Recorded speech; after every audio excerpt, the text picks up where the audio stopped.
welcome to the Lobcast Podcast, Mixers and Marketing. I'm Stephanie Donaldson, your hostess with the Marketing Mostess, and I'm the Senior Content Marketing Manager here at Lob. I'm thrilled to be joined by Julia Lovett, Senior Customer Success Manager. Julia, do you mind introducing yourself to our listeners? Yeah, of course. As she said, I'm Julia Lovett. I work at Lob. I've been here for almost a year, which is incredible. I have an extensive background in direct mail. I worked at various Omnicom agencies from 2010 to 2022 when I moved over to the SaaS space to work with Lob. Have a deep understanding of direct mail. It is my passion. And so Lob, the software itself just thrills me, and I'm super happy to be here. So thank you for having me join your podcast. Well, thank you for joining us. It's such a pleasure. And listeners, if you want to make the complimentary cocktail that goes with this episode, which is a Mai Tai, you're going to need 1.5 ounces of white rum, 1/2 ounce of dark rum, 1/2 ounce of orange liqueur, 1/2 ounce of orgeat syrup, 3/4 ounce of lime juice, and then a lime wedge or cocktail cherry for garnish, if you wish. I opted to skip that in mine, but you're going to add the white rum, the orange liqueur, lime juice, and orgeat syrup in a cocktail shaker. Add ice, shake, and then strain into a glass. Top with the dark rum and the garnish if desired. So cheers and welcome to the show, Julia. Thank you. Delicious mixture. All right. So today we're going to be talking about a topic that can give some marketers some anxiety, ROI. We all know that we're tasked with doing more with less and driving more revenue for our organizations. Luckily, direct mail is a proven channel for many marketing teams. According to our own 2023 State of Direct Mail, 74% of marketers agree that direct mail delivers the best ROI, response rate, and conversion rate than all other channels used. But before we get to the results, let's talk reverse ROI and start with the I part, the investment. Direct mail is not a free channel, but it does have a high ROI when done well. So Julia, in your experience, what are some of the benefits of investing in direct mail? Yeah, so I think that the best benefit is exactly what you just stated, is that it's proven to provide marketers with a 74% better ROI than most media channels. I've actually seen that about 62% of consumers say that they take action due to a direct mail that was sent directly to them by a brand that they've been engaging with. Yep. What I have found as well is that direct mail does deliver the highest LTV or lifetime value of any other responders. I think this is because the people that actually respond to direct mail pieces have a higher propensity to convert and therefore actually stay with the brand. You're going to see a little bit more loyalty.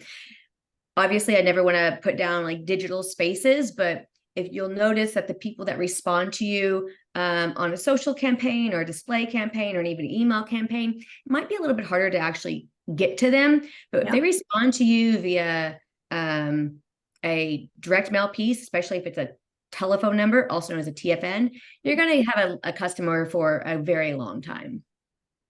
Oh, and I definitely agree. You know, we're not in the space to put down digital channels. They all need to work together. I mean, we preach about omni-channel marketing because it's the only way to guarantee that you're going to have the right touch point at the right time with the right customer. But I also think we do have that digital fatigue. I don't need you following me around on Facebook. I don't need your ads popping up every third Instagram post that I see. I don't need you creeping on a third party like ad on the new website that I'm on. Like, I know I'm going to come back and buy that purse. You don't need to follow me around. I will get to it. I promise. It's in my cart for a reason. But you're so right, because getting that direct mail piece typically is what kind of pushes people over the edge to make that conversion, because it's, okay, I've got something physical in my hand. I can see that coupon code or that phone number that I need to call. I'm going to take action right now. Whereas I feel like when you're on your computer, it's so easy to just, I don't see you. Yeah, absolutely. All right, let's talk about budgeting. Budgeting for this channel. Julia, in your experience, how much should marketers plan to allocate for direct mail marketing? Oh, I'm going to give the answer that nobody ever wants to hear. And it depends on what the client's forecast is for the year. And what that means is that the only way that I can truly answer this question is to understand what their overall goals are for the year, see their media plan, what does it include, and see the results from the other media channels as well as direct mail to see where does direct mail and that budget fit into those goals, those numbers they need to hit. So typically what I'll do back in the day when I would actually build forecast and media plans for clients, I would plug in all the numbers for the year based on what I know historically to be true as far as response rates, lead rate, and sales rate. And then I would see, okay, client, your number, you're about 20% off. So you need to increase your budget, which is not what they want to hear, because as we talked about earlier, do more with less. Or you need to move budget over here. But either way, in your media plan, you have to adjust your budget based on the response rates, the lead rate, and the sales rate that you want to get, which we will talk about a little bit later. And again, that's not the answer that everybody wants to hear, because it's not a definite answer, but it's the truth. I mean, Summer's been on the podcast before, and she always says that there's no golden ticket. And it's true, because every organization has different goals. Every organization has a different customer set that reacts to different marketing messages in different ways. So you can't just take like, okay, this is the mix that's going to work universally, because that's not possible. That does not exist. True. Does not exist. All right, let's keep talking about budget for a second.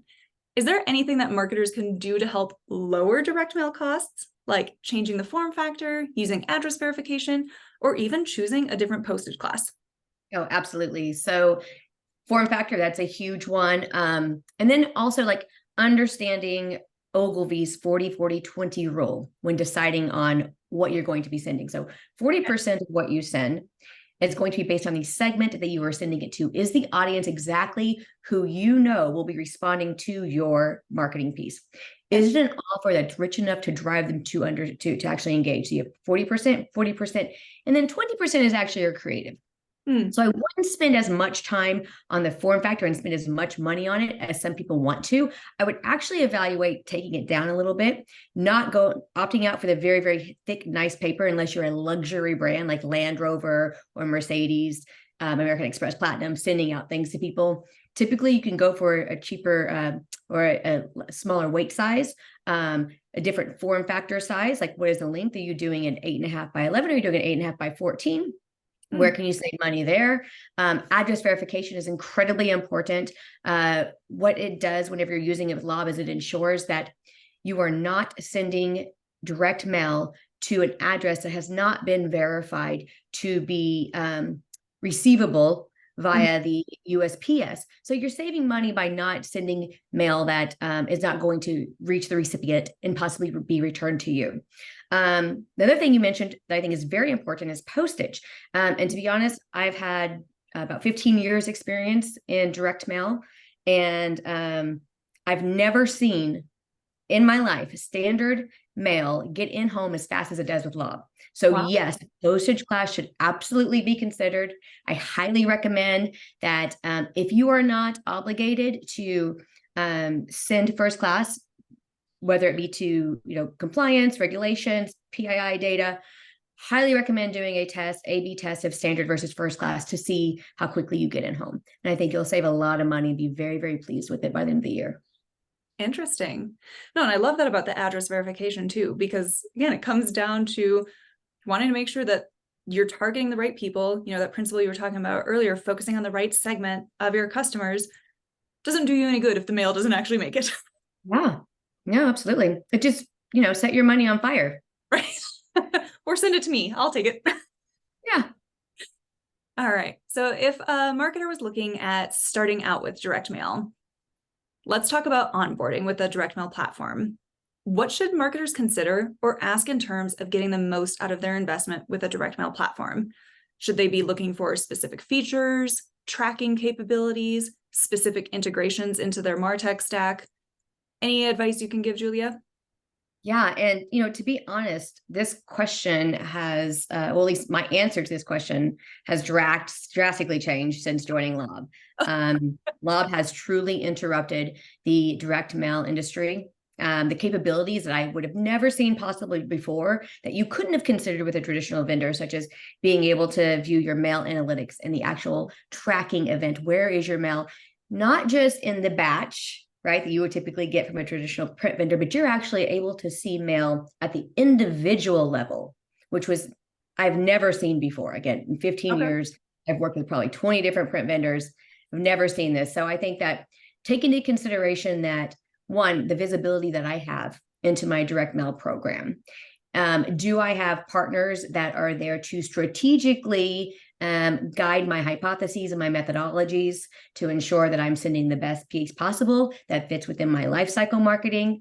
And I would say like the ability to just track real-time visitors within 24 hours of somebody scanning your QR code. You can do that now. You can actually see the attribution, which you haven't been able to do before. You know, you had to get a report downloaded and have it sent to you via an analytics team from your marketing partner. But now you can actually go and see these in your dashboard with Lob. So I think that like taking into consideration the advancement that Lob has put onto the market for print production, definitely weigh out the pros and cons between using a traditional print vendor and then a SaaS product like Lob. And I think that especially if you've used a traditional print vendor before, you will be pleasantly surprised and thrilled with the amount of information you can get.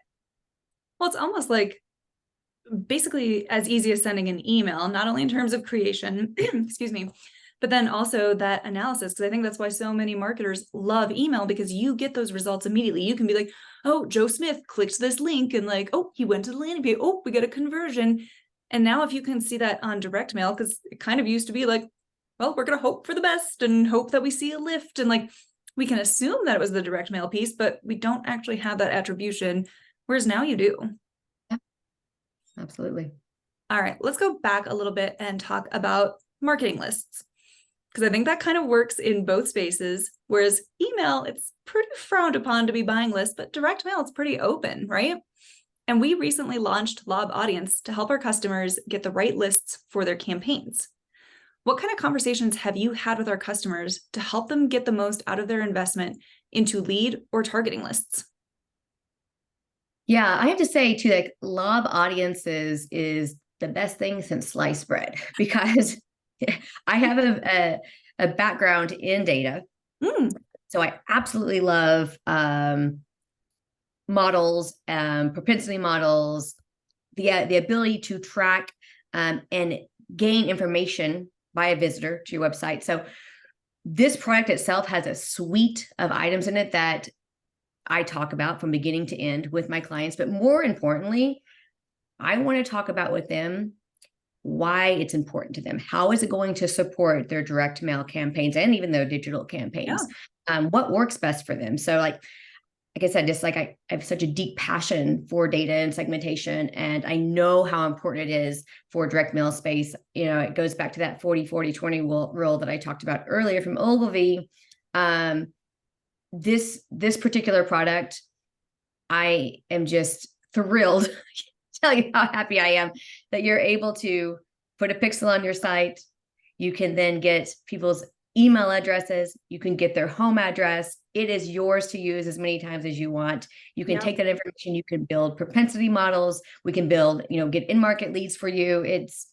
It's thrilling to see what's going on right now with the Lob Audiences product. So really my main goal is to have the conversations with clients to where it fits into their suite the best.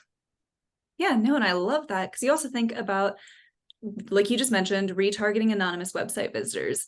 At least by doing some kind of matchback or getting the list that can fill in the gaps, you can start doing personalization on a smaller scale, like kind of copying from email, like, hey, Stephanie, we saw you looking at our website, but at least it gives you something. And you're not just creating a very generic piece of mail and hoping for the best, kind of going back to what we just talked about earlier, the spray and pray marketing and just, well, someone will click on it. Like, at least you can start integrating those elements. You can understand what neighborhood they're in. And like, even right now, someone could send me a piece of mail that's like, hey, we noticed it's been raining a lot in Denver. Maybe you're staying inside and you need this kind of, book service or something to keep you busy. That'd be a great marketing campaign because it personalizes it to me based on what they already know about me. Yeah. And I think that I love that a lot, because like, I know we're going to talk about one-to-one personalization, but this product allows you to really bring in the merge variables that allows your recipient to know that you understand what pain point they have that you can solve for them and how they can solve it by using your brand or your product. Definitely. Okay, so we just talked about lead lists, which is most often used for customer acquisition. But direct mail can be used across the entire funnel or customer journey. In fact, our State of Direct Mail report showed that it's a pretty close race between customer retention and customer acquisition.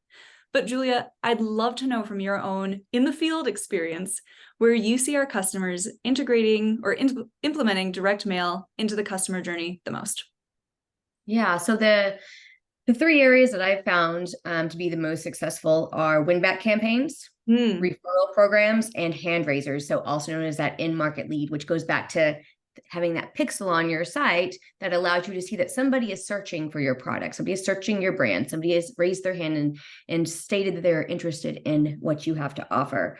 Referral programs are a great way to actually run an acquisition program by using people that already engage and use your brand. Word of mouth is like the strongest way to get your brand or your product out to people. So highly recommend taking advantage of the core group that you have. I consider them all low-hanging fruit and highly recommend that every company implement a strategic approach to these three groups of people. And I would be happy to talk to anybody about it because I will geek out and it makes me so happy to engage in any kind of segmentation discussion. No, and I think I've talked a bit about on the podcast before about win-back campaigns. I mean, like I was a subscriber to a makeup subscription service and I quit it. And I've gotten so many emails from them of like, hey, come back and blah, blah, blah. They have my address. They have shipped things to my home. They know what I have rated highly in their system. And it's just amazing to me that they haven't tried to use direct mail because, again, it's just something that I can look at in my hand. I would see the product that maybe I really love and haven't bought in a while since I quit my subscription with them. An easy way to win me back. And I think we have so many great examples on our website of our customers using direct mail as a win back channel, especially after people unsubscribe from your emails. Yep, absolutely. A great way to reach them. Unsubscribe list. Absolutely. Low hanging fruit. Add that one. Four segments that you need to definitely target. All right, Julia, what are your top 3 tips for marketers starting out with direct mail or optimizing the channel? Are there any specific customer behaviors or automation triggers or types of campaigns that marketers should focus on first? Yeah. One, you need to understand your audience. Know your segmentation that you're going out to. You need to understand what offers they will respond to. And you need to understand the moment that is the most important to them, that they're going to receive your communication, your direct mail communication, and they're going to say, this is the right time. This is exactly what I need. We know that certain clients have seasonality. Some clients you're going to see higher, with retail during the holiday months, whereas with like insurance companies, you're going to see it higher in like January and July when policies start to come. So again, just like knowing when to hit that person at the right time so that way they know it's time to respond, and with a rich enough offer that entices them to respond. So I think that the best way to learn these things, that's probably the next thing is somebody that's going to ask is like, okay, like how do I find out what offers my audience will respond to? You can easily do that by doing a competitive deep dive. Be happy to help anybody with that. Understand what controls are being sent out in competitors, like what are they sending? What do the offers look like? What creative are they using? What does their CTA say? How are they getting people to respond? And even like through a competitive deep dive, you can understand what the volume is that they're sending of mail. So like, where would you sit if you sent out mail during that time that they're sending it as well? Are they going to be saturated the market? How much you need to send to, really get somebody to pay attention to you? Obviously, it needs to sit in the entire omni-channel or multi-channel approach. But knowing those things gives you an edge. Yeah, definitely. And I think one way that a lot of marketers look at maximizing their investment into any channel is by testing it, right? Running A/B tests. So, Julia, what kind of A/B test would you run that can help marketers improve future campaigns and drive better response rates? Well, my first rule is to always ensure that your test is set up clean. It doesn't matter what you're testing, but you need to understand why you're testing it, what do you want to learn from it, and what do you want to do with the information? Making sure the methodology is there. Or you're just burning money, which I highly recommend we don't do. Be sure that you're not testing multiple elements. You need to be very concise. If you're going to test an offer, the only thing that should change And that direct mail piece is the offer and the coinciding copy that goes with that offer. Nothing else. No imagery. Don't change the OE. Don't add any kind of urgency messaging. Everything needs to be A/B to the control that you're sending out. Apples to apples always. And don't be afraid to test, but do it intelligently. Like I said, understand your hypothesis. Know the methodology you're going to use. What is the purpose and what are you going to do with the information? It's taken companies that I've had, a client 4 or 5 years. It can take them 4, 5, 6 years to find a new control to beat their in-market control. So don't get weary. Don't get exhausted. Don't rush testing. Just know it takes time because a control is a control for a reason. It works, so don't be afraid to test, but do it intelligently. No, I love that. And I especially love your advice about understanding what you're going to do with the results. I mean, I've said on the podcast before, I've been on many marketing teams where we're like, yeah, we're going to A/B test things.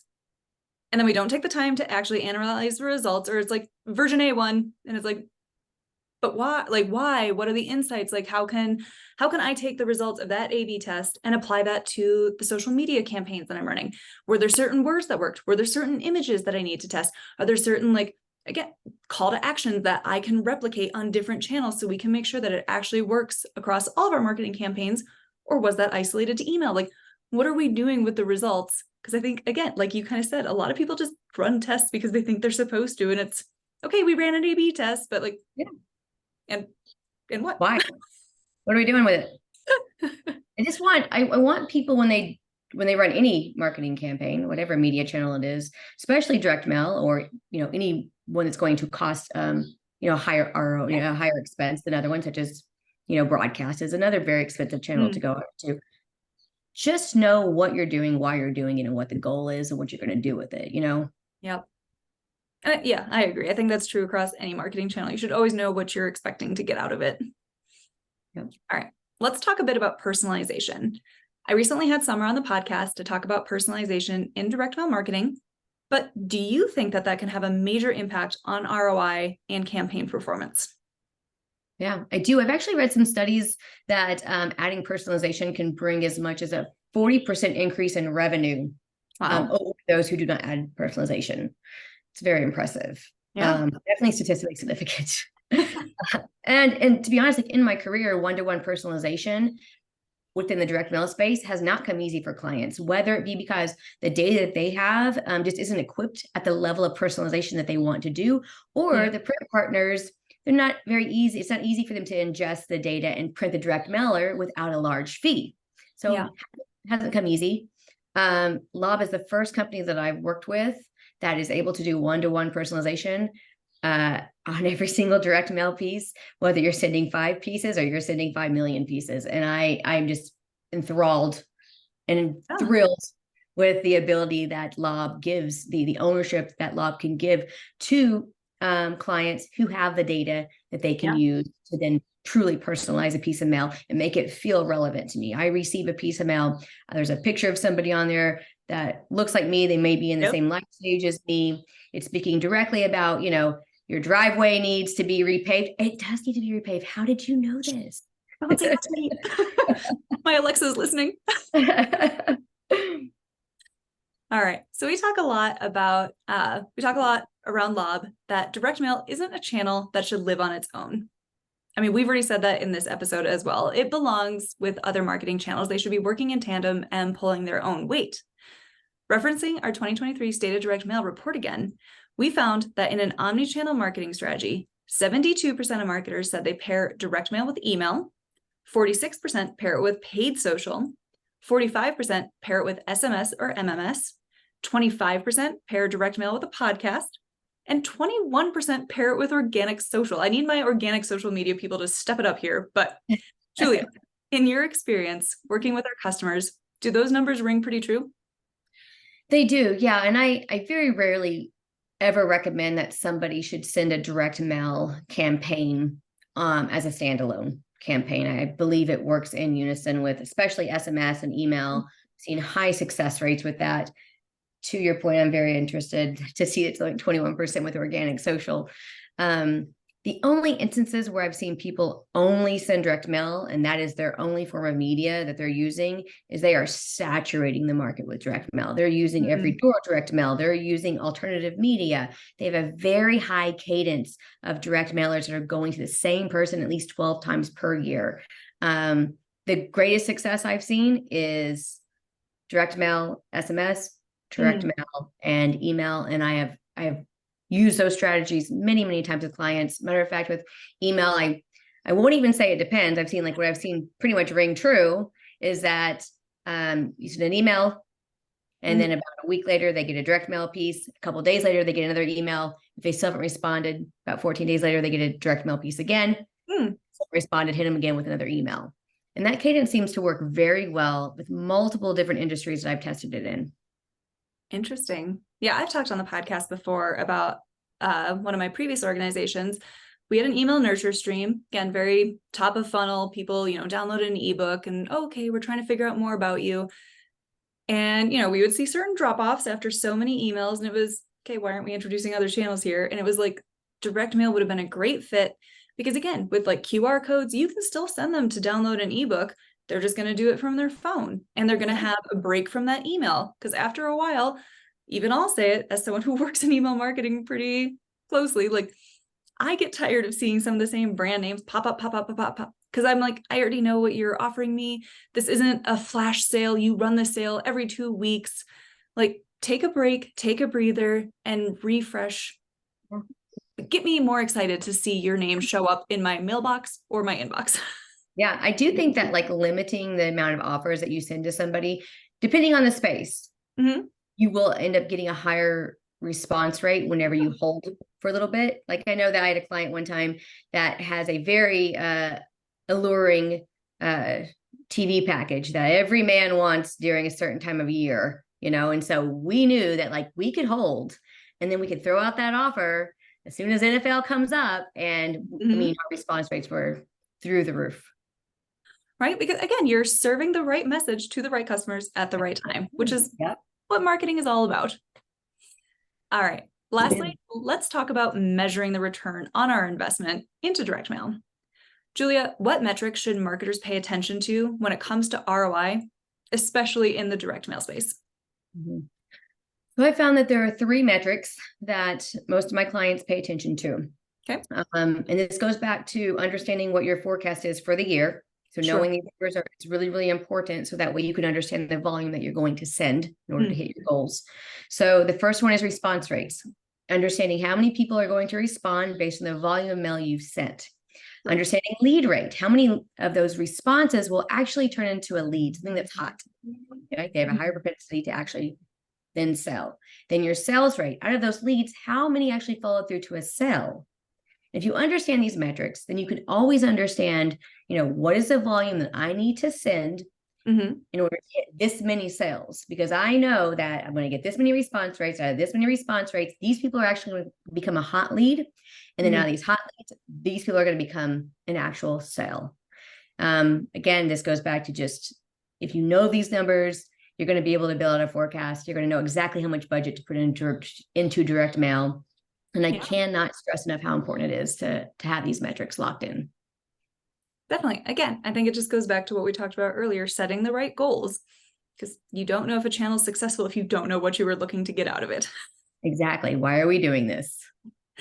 But if we are measuring those goals, where should marketers be looking for these metrics? Like, are there any specific analytics or reports, let's say even within Lob, that you recommend to our customers? Or should they just be looking in their own marketing automation platform for these results? Definitely looking in your own marketing automation tool, 100% utilizing that. But as far as like looking at Lob, you're able to see what we talked about earlier is your mail analytics. Where is your mail in this stream? How quickly is it getting to the recipient? Knowing this information can help you trigger other media channel communications. So that way you're literally putting together a multi-channel or multi-touch approach to a campaign with real-time information that you can respond to. Yeah. Okay, so that kind of leads me up to my next question. We talked a little bit earlier about pairing direct mail with other marketing tactics. How can direct mail improve the results or ROI of other marketing channels?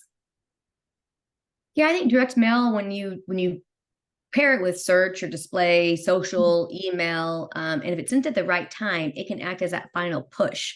To your point, you continue to receive an email from a makeup company that you were previously buying makeup from on an ongoing basis.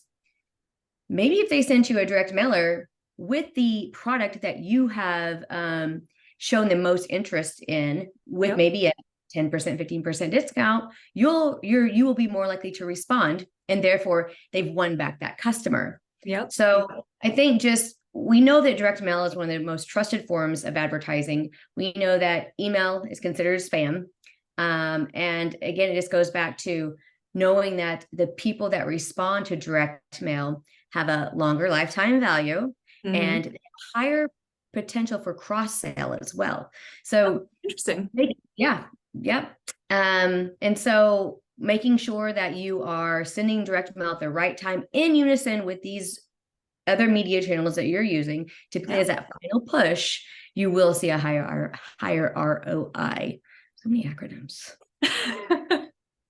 No, but I think that's a really fair point, talking about almost that trust factor that comes with direct mail, because it does require a bit more investment, whereas anyone can spin up a Facebook ad. I mean, I've gotten weird ads from companies that I'm like, I don't know if I trust giving you my credit card information, but if someone's going to send me a physical mailer that I know costs them a little bit more to come up with, create, and get in the mail, I already have that trust factor established. I don't mind poking around their website and looking at all their products and then making my purchase, especially if there's already a coupon code on that mailer. I'm going to convert a lot faster. Whereas some of these other ones, I'm going to be like, is such and such website a scam? Like reviews? Like what is this? Like what's going on here? I agree. Definitely. I go back and read reviews of any product that's being pushed to me on social media. I want to see people commenting. That's what I want to see. Yep. Yeah. I'll go to like their Instagram page and like look at comments on their posts to see like, why hasn't my thing shipped yet? Or like, why is this such garbage? Yes. The quality is not what it would appear to be. Yep. All right. Finally, let's talk about how much time marketers should give before measuring the performance of their campaigns. Again, Summer's been on the podcast before and talked about the halo effect in direct mail and how it's very real. So do you often tell our customers to give campaigns extra time before calculating the ROI of a direct mail campaign? Absolutely. The curve on direct mail campaigns is 13 weeks. And the reason for this is that people will hold on to their direct mail for weeks at a time before even opening it. And once they open it, they tend to hold on to it until it's necessary to respond. So that could be driven by like a life event, or maybe there's an urgency message that's been included on the direct mail piece, which I do highly recommend. Yeah. I do say if you have a high enough volume and the statistical significance that you're using is at least 95%. Okay. Then I would say that it's acceptable to read results at 9 weeks. Sometimes at 6, I would still give it some time because I've seen volatility and I've seen people react a little bit too quickly between that 4 and 6 week mark. And they were very excited, thinking their direct mail campaign was doing very well. But what they did not take into consideration is that their control had not had time to mature. Therefore, the response rates with their test was still very volatile. So they moved way too quickly, had told their executives and their board that it's doing very well and we can roll out with it against my advice. And then hit week 9, week 13, it was stat sig in the negative. So never respond too early. Terrible. That's a great point about the urgency messaging, because I actually was just a perfect example of that.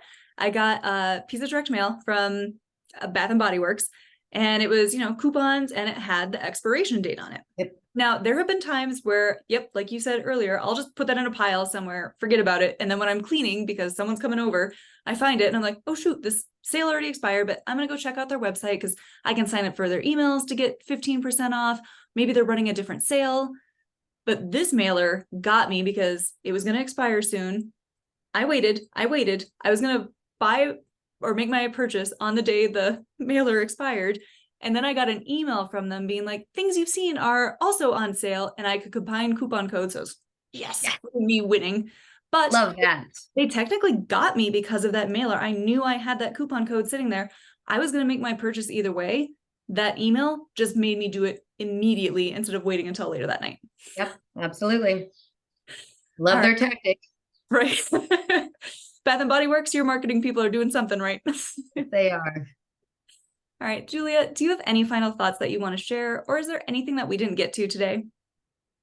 No, I think we covered a lot. But what I want to say to people is don't be afraid to test. Test and test and test again until you find that winner that you're looking for. You find that sweet spot. You find the cadence. You find the right messaging. You understand your audience. And just remember how important segmentation is, offer, the value proposition of that offer. And then creative sits at, your 20% of the real success of your campaign. I think those are very important things to remember when building out your direct mail campaigns. And that's all I got. Well, again, thank you so much for being on the podcast to talk about ROI. It was very insightful. I'm sure it was very insightful for our listeners as well. And to our listeners, thank you so much for joining us for Mixers in Marketing.